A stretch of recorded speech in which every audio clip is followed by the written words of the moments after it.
अष्टलक्ष्मी मम ग्रहे धनं पुरय पुरय नमः।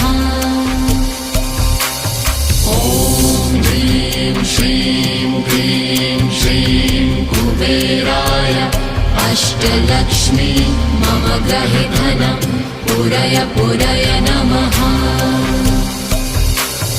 ॐ ह्रीं श्रीं क्लीं श्रीं कुबेराय अष्टलक्ष्मी मम ग्रहे धनं पुरय पुरय नमः। ॐ ह्रीं श्रीं क्लीं श्रीं कुबेराय अष्टलक्ष्मी मम ग्रहे धनं पुरय पुरय नमः।